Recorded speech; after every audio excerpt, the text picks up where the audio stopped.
Vous m'avez demandé de vous présenter un programme d'exercice pour soulager les douleurs au cou, pour prendre soin de votre cou. Et je vous le présente aujourd'hui. C'est un programme complet, un programme long et on commence dans quelques secondes.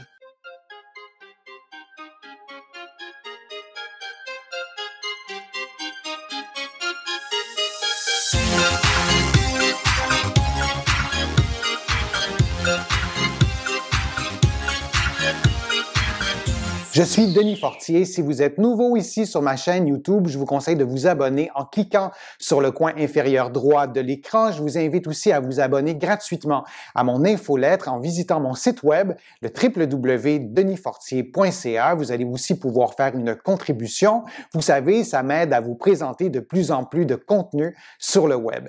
Les douleurs au cou, ce sont des douleurs qui sont invalidantes, qui vous empêchent bien souvent de faire certaines activités qui altèrent la qualité de vie et parfois un bon programme d'exercice bien fait à une bonne fréquence vous permet de soulager ces douleurs et parfois aussi de les prévenir. Mise en garde, vous me posez souvent les questions dans le fil de discussion, j'ai mal, est-ce que je devrais continuer? La réponse est toujours la même, c'est non. Aucun exercice que je vous donne comme ça dans une vidéo ne doit augmenter ou reproduire la douleur pendant ou après l'exercice. Vous devez consulter un professionnel de la réadaptation pour comprendre les causes de votre douleur au cou et comprendre aussi les éléments qui contribuent à cette douleur, qui contribuent à la persistance de la douleur. Je le sais, plusieurs d'entre vous n'avez pas accès à un professionnel de la réadaptation. Si vous êtes au Québec, on parle de physiothérapeute. Si vous êtes en France ou ailleurs dans la francophonie, bien souvent le titre professionnel est différent. On parle de kinésithérapeute.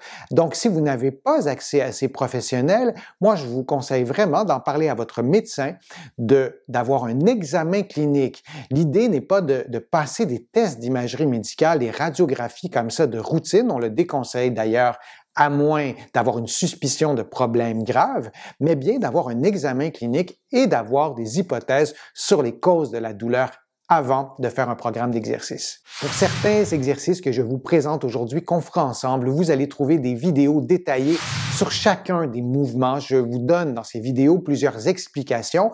Je vais aujourd'hui avoir comme objectif de faire les exercices avec vous. Vous pourrez faire ce programme d'exercice 3 fois par semaine. La durée du programme d'exercice est d'environ une vingtaine de minutes, un peu plus ou un peu moins, mais dans tous les cas, vous adaptez les paramètres des exercices, le nombre de répétitions, le nombre de mouvements, la durée du programme, la présence, l'utilisation de pauses pendant les exercices. Tous ces paramètres, vous les adaptez à votre condition physique. Je donne le même conseil à mes patients qui ont pourtant des programmes d'exercice individualisés, mais malgré cela, je leur dis toujours d'adapter les paramètres des exercices à leurs propres conditions. Le premier exercice est un exercice simple de rotation cervicale. Vous allez tourner la tête de droite à gauche lentement et on va le faire ensemble. Donc, vous tournez tout simplement, c'est vraiment un exercice simple, la tête vers la droite et ensuite, vous allez tourner la tête vers la gauche. Tous les mouvements que je vous présente aujourd'hui, je vous propose de les faire 5 fois, chaque côté et vraiment très lentement. Lorsque vous faites le mouvement de rotation, vous vous assurez de ne pas tourner vos épaules de cette façon-là. Vous vous assurez vraiment de faire un mouvement de rotation qui est bien ciblé, qui se localise à la région cervicale et qui ne stimule pas les épaules. Si vous sentez que vous devez absolument tourner vos épaules, vous les tournez, mais au moins, vous devez en être conscient et de faire les exercices devant un miroir, ça vous aidera. On a fait environ 5 mouvements. Je vais peut-être être imprécis parfois parce que je vous parle, j'essaie de compter le nombre de mouvements, mais pour tous les mouvements d'aujourd'hui, vous allez faire 5 mouvements dans chaque direction et vous allez faire ensuite une deuxième série. Si vous sentez que c'est préférable de faire une série, pour la première fois, vous pourrez ne faire qu'une série et de prendre une plus longue pause, mais ensemble, si vous vous sentez d'attaque, vous pourrez faire une deuxième série. Il s'agit de mouvements vraiment qui se font en douceur, des mouvements qui sont faciles à faire et des mouvements qu'on fait aussi dans la vie de tous les jours. Et vous vous assurez, encore une fois, de ne pas tourner vos épaules quitte à tourner un peu moins loin. Il est possible que vous n'ayez pas une amplitude cervicale complète et vous allez le sentir à la fin du mouvement que vous ne pouvez pas aller plus loin. J'ai volontairement tourné un peu moins loin de ce côté-là. Par exemple, si mon amplitude maximale était me permettait de tourner la tête à cet angle-là, et c'est parfait comme ça, vous tournez votre tête selon votre amplitude à vous, l'amplitude normale. Après avoir fait ce mouvement-là, on va faire des rotations des épaules, tout simplement dans le sens horaire ou dans le sens anti-horaire. On va faire environ 5 rotations dans l'amplitude complète, lentement. La raison pour laquelle on fait des exercices avec les épaules, vous pourriez me dire, c'est parce que c'est une vidéo sur le cou, mais les muscles des épaules s'attachent aussi sur la tête, à la région cervicale. Donc, il n'y a pas de frontière entre les épaules et entre le cou, et on doit aussi travailler les muscles qui s'attachent sur les épaules, mais qui ont leur origine bien souvent à quelques vertèbres de la région cervicale ou même sur le crâne. Alors, de faire des mouvements aussi avec les épaules, c'est intéressant. Vous faites 5 mouvements dans le sens horaire et vous faites 5 mouvements dans le sens anti-horaire. Le prochain mouvement, c'est un mouvement du cou, un mouvement de la tête, et c'est une inclinaison. Vous allez pencher la tête d'un côté et vous allez pencher de l'autre côté. Et c'est la même chose, on va faire ensemble 5 mouvements. Les mouvements d'inclinaison, c'est des mouvements qui sont un peu plus stressants d'une certaine façon, et ce ne sont pas des mouvements fonctionnels. Jamais ou très rarement, vous allez faire ce mouvement-là dans la vie de tous les jours. Vous allez faire des mouvements combinés dans la vie de tous les jours. On a fait 5 mouvements de chaque côté. On va prendre une petite pause. Et donc, ce n'est pas un mouvement fonctionnel, mais c'est un mouvement qui est absolument indispensable, qu'on doit pouvoir récupérer, qu'on doit pouvoir faire dans un maximum d'amplitude articulaire. Sinon, on sera limité fonctionnellement. Dans la vie de tous les jours, lorsqu'on bouge la tête, on utilise en partie ces mouvements-là, même si on ne les fait pas de cette façon-là précise. On va faire une deuxième série. Alors, on fait l'inclinaison, on essaie d'approcher l'oreille de l'épaule et c'est la même chose, on ne veut pas lever l'épaule. Si j'avais une raideur au cou, peut-être que j'aurais tendance à faire un mouvement comme ça, incliner le reste du tronc. On veut faire un mouvement très bien ciblé, isoler la région cervicale, les mouvements de la tête, et on en fait environ 5, et vous prenez des pauses quand vous voulez. Vous en faites un peu moins, vous pouvez en faire aussi un peu plus. On a fait un mouvement d'inclinaison global. Je vous ai parlé dans d'autres vidéos de ce mouvement d'inclinaison et je vous ai donné beaucoup de détails. On peut cibler le niveau de l'inclinaison. On pourrait faire, et on va le faire ensemble, une inclinaison cervicale haute. J'aime bien donner le conseil de placer le doigt vis-à-vis le menton et on va faire une inclinaison comme ça. Et l'axe de mouvement se situe au menton. Ou à peu près, c'est approximatif bien sûr. Si vous avez une raideur à cette région-là, vous allez peut-être vous dire comment on fait ce mouvement-là. Vous allez peut-être ne pas percevoir le mouvement. Donnez-vous un peu de temps pour bien sentir, bien comprendre ce mouvement-là et vous allez en faire 5 ou un peu moins chaque côté. Faites-le devant le miroir aussi, ça va vous aider. Peut-être que vous sentirez mieux ce mouvement-là après avoir fait le prochain mouvement, qui est une inclinaison cervicale basse. Plutôt que de placer votre doigt vis-à-vis le menton, vous placez le doigt, et là j'ai mon micro, je vais le placer ici vis-à-vis la gorge, et vous inclinez, mais l'axe de mouvement doit être à la gorge, et le mouvement est d'une plus grande amplitude. Si je vous montre la différence et je ne placerai pas mon doigt volontairement, en fait je vais placer mon doigt même volontairement, si je fais une inclinaison et l'axe de mouvement est à la gorge, ça fait un mouvement comme ça. Mon doigt quitte, mon menton n'est plus vis-à-vis mon doigt. Et si je m'assure que l'axe de mouvement est fait au niveau du doigt, ça donne ça comme mouvement. Et si j'avais fait un mouvement par la gorge, c'est-à-dire que l'axe de mouvement aurait été beaucoup plus bas, j'aurais fait ça comme mouvement. Alors, c'est intéressant d'aller cibler la région cervicale haute, la région cervicale basse. Vous pouvez choisir aussi la région qui, selon vous, mérite d'être travaillée, où il y a un peu plus de raideur. J'ai des patients à qui je recommande l'inverse. Si le cou est plus fragile, on fera les exercices les plus faciles au début. Peut-être que pour vous, c'était plus facile de bouger la région cervicale basse. Commencez par ces exercices-là. Je vous l'ai dit, vous adaptez les paramètres à vos capacités, mais l'objectif, c'est de pouvoir, idéalement, bouger la région cervicale haute et la région cervicale basse. Le prochain mouvement qu'on fera ensemble, c'est un mouvement de rotation des épaules. Dans bien des cas, on a une tension au cou, on a une raideur au cou et de bouger le cou augmente la douleur. Je vais vraiment vous répéter souvent durant la vidéo, mais si les exercices augmentent la douleur, vous ne les faites pas. Peut-être que vous écoutez la vidéo et tous les mouvements que j'ai faits jusqu'à présent augmentent votre douleur.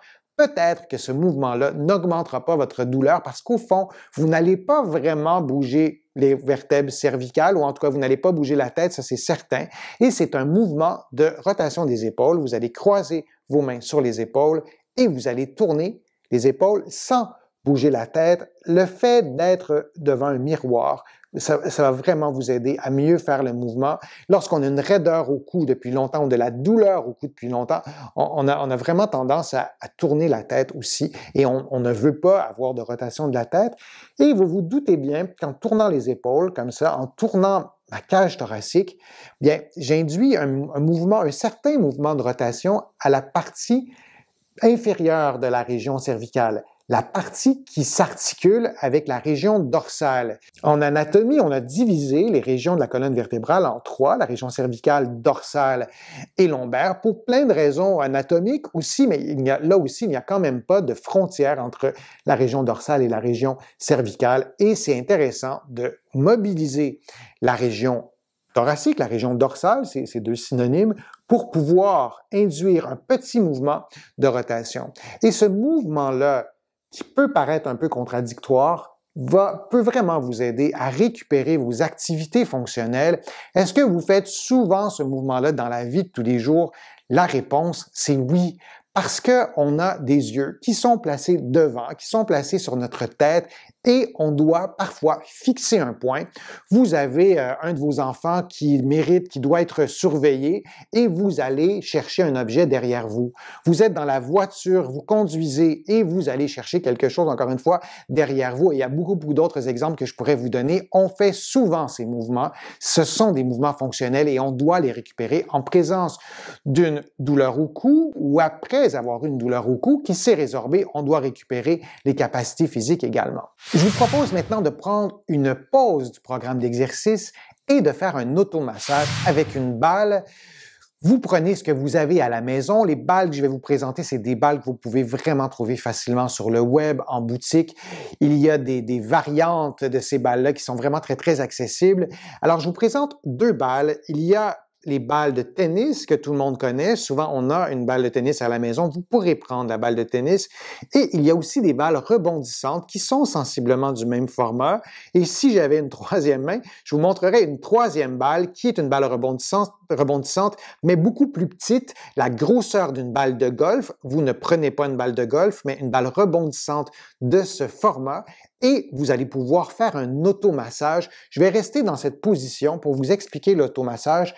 Et c'est important dans un contexte de douleur au cou, dans un contexte de raideur, peut-être aussi de raideur au cou, de faire des automassages de ces muscles qui méritent d'être détendus et aussi d'être stimulés. Vous avez peut-être déjà fait l'expérience d'un automassage et vous vous dites, mon Dieu, je redécouvre des muscles que j'avais oubliés. L'omoplate, et je vais prendre l'omoplate de cette façon-là. Alors, c'est l'omoplate qui s'articule avec la clavicule, qui s'articule avec l'épaule par l'os qui est ici. Et l'omoplate, c'est un os qui flotte et qui est directement relié à votre cou, directement relié bien sûr à l'épaule. Et lorsque vous allez faire un automassage avec une balle, vous allez, et là je cherche ma balle, lorsque vous allez faire l'automassage avec la balle, vous allez masser les muscles qui sont entre la colonne vertébrale et votre omoplate. C'est pour cette raison que je vous proposais de faire l'automassage avec une balle qui est un peu plus petite que celle-ci, mais celle-ci ferait l'affaire aussi. Elles sont peut-être un peu plus faciles à trouver. Et l'automassage, il est vraiment très simple. Moi, je vous invite à le faire maintenant, à vous adosser à un mur, à placer la balle entre votre colonne vertébrale et l'omoplate après avoir placé votre main de cette façon. Si vous souhaitez faire un automassage du côté droit, vous placez votre main droite sur votre épaule droite, vous vous adossez au mur, vous pliez les genoux et vous allez rouler la balle, mais vraiment très lentement, de haut en bas, du début de l'omoplate à la fin de l'omoplate, et vous allez faire un mouvement comme ça, de haut en bas, mais hyper lentement. Vous ne pouvez pas faire le mouvement trop lentement et vous tentez de trouver des petits points de tension. Encore une fois, l'automassage ne doit jamais augmenter la douleur, mais lorsqu'on a des tensions musculaires et qu'on fait un automassage, on sent le bienfait, on sent qu'une certaine sensibilité, mais que l'automassage fait du bien. Et lorsque vous allez vers le haut avec la balle, et vous y arrivez en pliant un peu les genoux, vous avez compris, vous allez monter le plus haut possible. Et plus la balle est petite, plus c'est facile de monter un peu plus haut. Mais vous ne pourrez pas faire un automassage jusqu'au crâne, évidemment. La balle va finir par glisser, par tomber, mais vous faites des mouvements comme ça de va-et-vient pendant quelques minutes. Vous allez faire aussi l'automassage de l'autre côté. Vous pouvez mettre la vidéo sur pause si vous le souhaitez, de prendre un peu plus de temps pour faire l'automassage, mais vous allez faire au moins quelques minutes chaque côté. Et là aussi, on néglige trop souvent de faire ces automassages qui ont un effet, oui, de détente, mais aussi de stimulation de certains muscles qui sont parfois sous-utilisés. Et le fait de faire l'automassage en position debout, vous détendez des muscles qui sont contractés. Et quand on y pense, les muscles de la posture doivent faire un travail assez paradoxal. Ils doivent à la fois se détendre et à la fois tenir, notamment le poids de votre tête. Alors de faire un automassage pendant les exercices qu'on fait en ce moment, je pense que c'est une bonne idée. Ça va vous aider à détendre et à soulager votre douleur. Maintenant que l'automassage est terminé, on va continuer les exercices et on va faire un mouvement de flexion qui est simple à faire. Vous allez pencher la tête le plus bas possible et vous allez remonter la tête et on va faire 5 mouvements de cette façon-là. Alors, vous penchez la tête le plus bas possible et vous revenez. Si vous avez des tensions, vous faites le mouvement dans l'amplitude qui pour vous est convenable et vous relevez la tête de cette façon-là et on va faire un dernier mouvement. Alors on fait une flexion et on redresse la tête. On va maintenant faire un autre mouvement qui est une flexion combinée. On va effectuer un petit mouvement de flexion, environ 50% du mouvement, et on va effectuer une rotation. Donc, on ajoute le mouvement de rotation au mouvement de flexion. Bon, dans mon cas, je n'ai pas de raideur au cou, je n'ai pas de douleur. Il ne se passe rien de particulier, mis à part que je mobilise mes vertèbres. Si dans votre cas, vous êtes étonné de constater qu'il y a une augmentation de douleur dans cette position-là, vous pourriez faire le même exercice, mais en penchant un peu moins la tête, ce que je vais faire en ce moment. Donc, vous penchez la tête un peu moins. Si vous n'avez pas de douleur, vous continuez à faire la même variante de l'exercice en penchant un peu plus loin. Mais s'il y a une douleur, vous allez pencher un peu moins. Et vous allez faire la rotation. Et lorsque ça ira mieux, vous pourrez peut-être pencher la tête un peu plus et ajouter le mouvement de rotation. Le fait d'ajouter le mouvement de rotation à la flexion vous permet de mobiliser d'autres vertèbres du cou. Il y en a 7.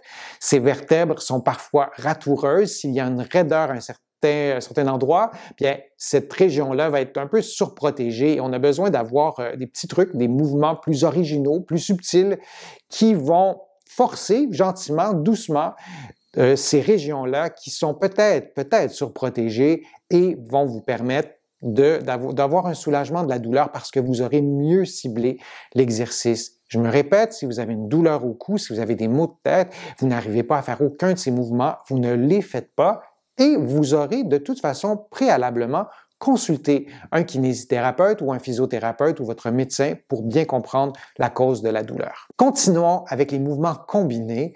On a tout à l'heure fait des mouvements de rotation et d'inclinaison. On va maintenant faire des mouvements combinés. Ce sont des mouvements plus complexes. Si vous n'avez jamais effectué ces mouvements, ne vous étonnez pas de votre difficulté et ne vous découragez pas.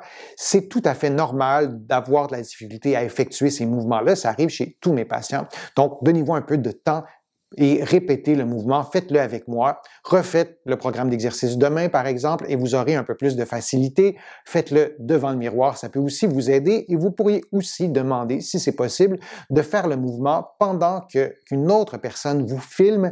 Alors, le premier mouvement, c'est un mouvement d'inclinaison, le même que vous avez fait tout à l'heure, et vous allez ajouter un mouvement de rotation. de cette façon-là et on revient. C'est un petit mouvement et on a chacun notre mobilité. Moi, j'ai la mienne. Je fais un mouvement d'inclinaison et ensuite un mouvement de rotation. Et vous voyez, j'ai levé l'épaule. Alors, il faut vraiment se concentrer pour tenter de ne pas bouger les épaules, mais honnêtement, si vos épaules bougent un peu, c'est un peu normal, mais ce qu'on ne voudrait pas avoir, c'est un mouvement comme ça et comme ça.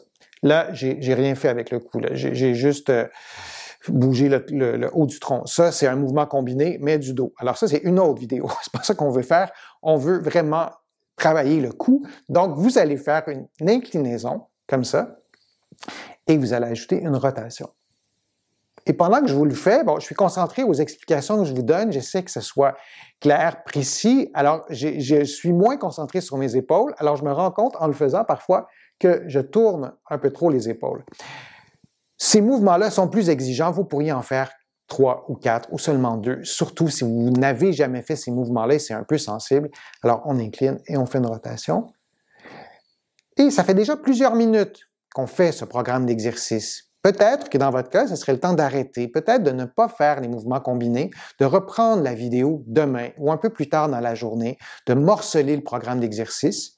Mais théoriquement, on devrait tous être capables de faire ce programme d'exercice sans avoir une augmentation de douleur. Mais si vous avez une augmentation de douleur, morcelez l'exercice, faites moins de mouvements, comme je vous le disais tout à l'heure, prenez plus de pauses et adaptez tout ça à vos capacités physiques. On a fait l'inclinaison en premier et on a ajouté la rotation. Faisons maintenant l'inverse. Dans le prochain exercice, vous allez tourner la tête de cette façon-là. Il n'est pas nécessaire de tourner au maximum. Donc, je tourne selon ma mobilité à moi, je tourne environ à 50% du mouvement et j'ajoute l'inclinaison de ce côté et l'inclinaison de l'autre côté. Et je reviens.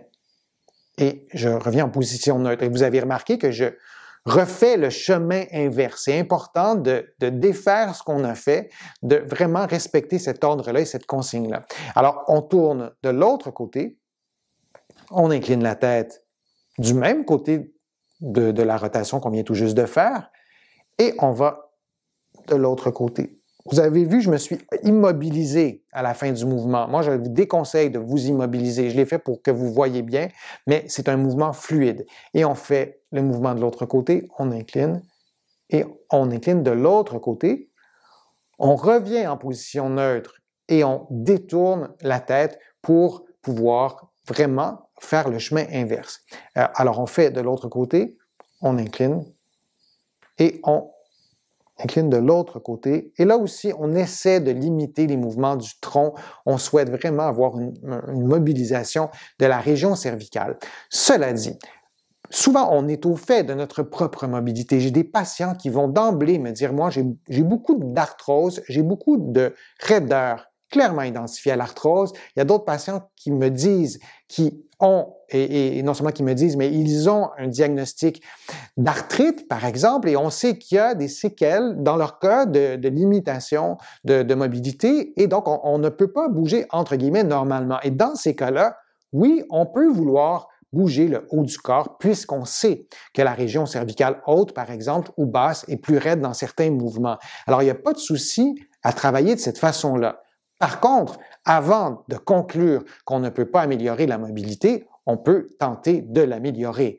Mais souvent, on va rapidement se rendre compte qu'il n'y a aucun progrès. Par exemple, vous faites ce programme pendant quelques semaines et vous le sentez que vous ne pouvez pas aller plus loin. Nous, les professionnels de la réadaptation, utilisons souvent le terme de sensation de fin de mouvement et on sent parfois que c'est vraiment une sensation très, très raide. Ce n'est pas une raideur musculaire, mais bien articulaire et on sait dans ces cas-là qu'on n'ira pas plus loin. Mais encore une fois, avant de conclure, avant de se résigner à ne pas améliorer votre mobilité, moi, je vous encourage à faire ces exercices. Allons-y maintenant avec un automassage. Vous allez prendre vos doigts et vous allez les placer dans votre cou, très près de votre colonne vertébrale, et vous allez faire une petite pression toute douce et vous allez diriger vos doigts vers l'extérieur et je dirais même vers l'avant. Et vous reprenez, vous faites le même mouvement en plaçant vos doigts un peu plus bas et vous continuez à faire cette même routine, vous dosez la pression. C'est vos doigts, c'est votre douleur, vos tensions. Vous êtes en mesure de doser parfaitement.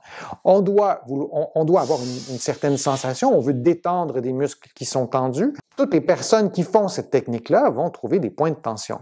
Mais l'idée, c'est de détendre la musculature. On fait cette technique en position assise et on va aussi le faire, vous me voyez, sur le dessus des épaules. Moi, je vous conseille de le faire directement sur votre peau.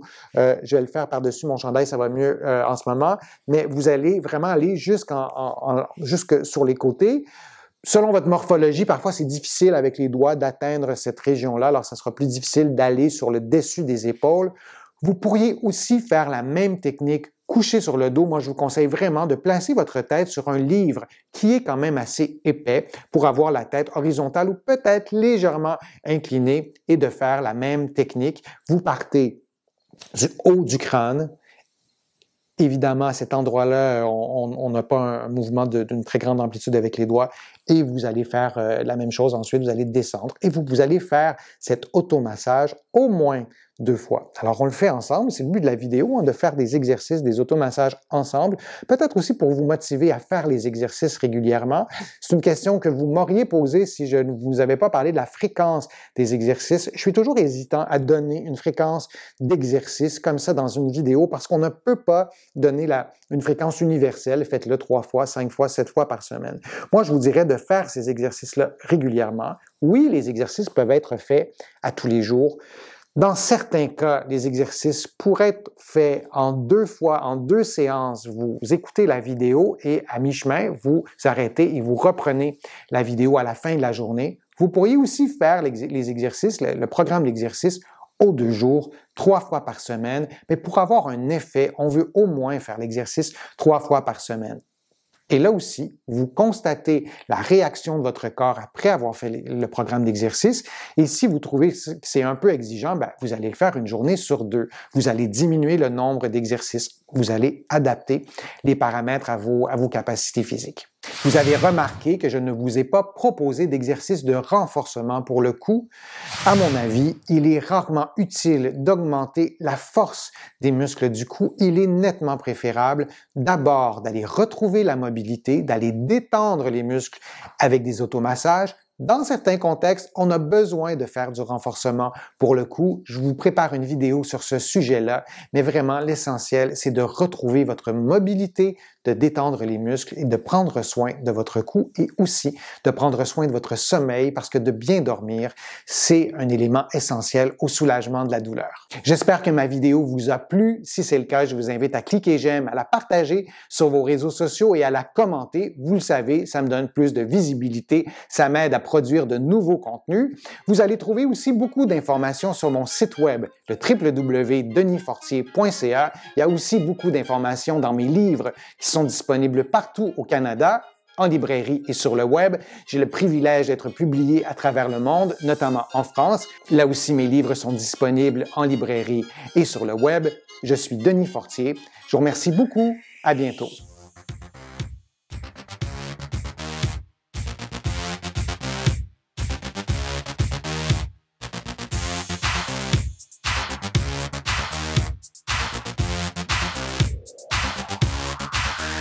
Shh.